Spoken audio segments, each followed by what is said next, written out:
대선 막바지 댓글 조작 의혹이 불거진 보수 성향 교육단체 리박스쿨에 대해 경찰이 압수수색을 벌이며 본격적인 수사에 착수했습니다.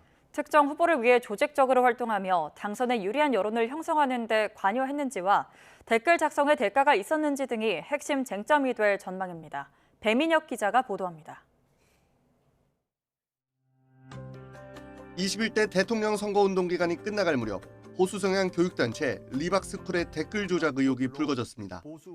리박스쿨 손모 대표 등이 대선을 앞두고 국민의힘 김문수 후보를 지지하기 위해 이른바 자손단이라는 팀을 운영하며 댓글 조작을 벌였다는 의혹이 제기된 겁니다.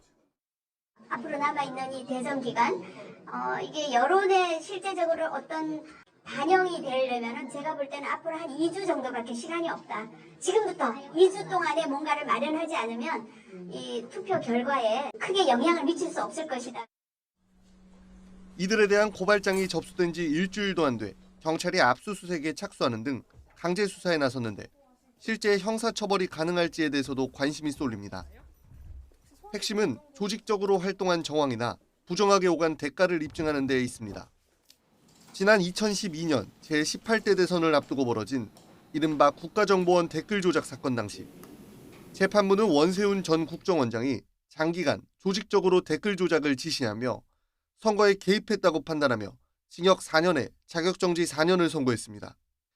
또 제19대 대선을 앞두고 벌어진 이른바 드루킹 댓글 조작 사건 당시 매크로를 이용해 댓글을 조작한 드루킹 김동원 씨와 공모한 혐의로 기소된 김경수 전 경남지사도 대법원에서 징역 2년이 확정됐습니다.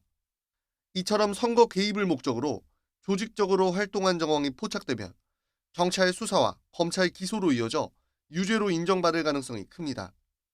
이뿐 아니라 리박스쿨이 부여했다는 늘봄학교 강사 자격증 등의 대가성은 없었는지도 쟁점입니다.